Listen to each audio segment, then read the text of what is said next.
अगर भाग्य में अल्पायु है, कुंडली में कहीं अल्पायु योग है, तो बड़े बुजुर्गों का प्रणाम करने मात्र से, भगवान को प्रणाम करने से, माँ पिता को प्रणाम करने से, दादा दादी को प्रणाम करने से, चाचा चाची को प्रणाम करने से, मामा मामी को प्रणाम करने से, नाना नानी को प्रणाम करने मात्र से अल्प जीवन भी दीर्घ जीवन में परिणित किया जा सकता है, बदला जा सकता है।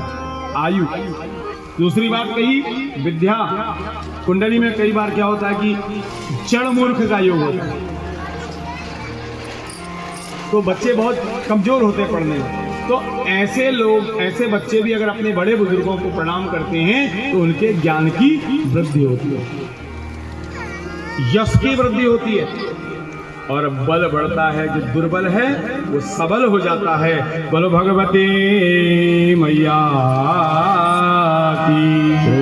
अब देखो प्रणाम करने की पद्धति भी हमने बदल दी है। प्रणाम करने की पद्धति क्या है? हाथ जोड़कर कि पहले तो क्या दंडवत करो। दंडवत किसे कहते हैं? साष्टांग लेट जाओ भगवान के आगे, अपने पिता माता के आगे, उसे दंडवत कहते हैं। लेकिन अब दंडवत की परिभाषा बदल गई है। प्रणाम खड़े होकर के दंडवत कर रहे, डंडे के समान खड़े होकर दंडवत कर रहे। तो ये दंडवत नहीं है, दंडवत है साष्टांग लेट जाओ। एक जगह कथा करने में गया था, तो मैया अपने पोते को लेकर के आई। कहा महाराज जो मैं नाचू, का आशीर्वाद दिया, जा आज हूँ प्रणाम को।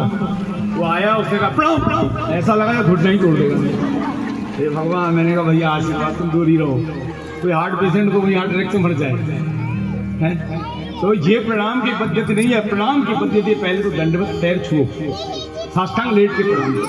कोई बात नहीं, नहीं कर सकते तो चरणों को स्पर्श करके अपने हृदय को छुओ और प्रणाम करो, मस्तक झुका के प्रणाम करो। वो प्रणाम को क्या, और महाराज क्या हाल है, हाथ आगे बढ़ाती कहिए। हमको बड़ा लाज आती है, भगवान क्या करें, बढ़ाएं न बढ़ाएं, असमंजस हो जाता है। और ये जो विधि है, ये परिपाटी हमारी है, ये पाश्चात्य सभ्यता है। देखो ना, आप कोरोना चला था ना, कोरोना तो लोगों ने हाथ मिलाना छोड़ दिया था, मिलाया था क्यों? हाथ मिलाने से क्या हो रहा था, कोरोना बढ़ जा रहा था आगे। तो इसलिए प्रणाम हमारी संस्कृति में प्रणाम का बड़ा महत्व है। हमारी संस्कृति में दंडवत का बड़ा महत्व है। इसीलिए भारत की संस्कृति सर्वोपरि है।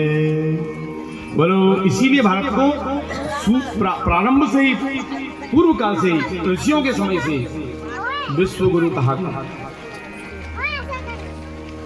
बोलो भगवती मैया की।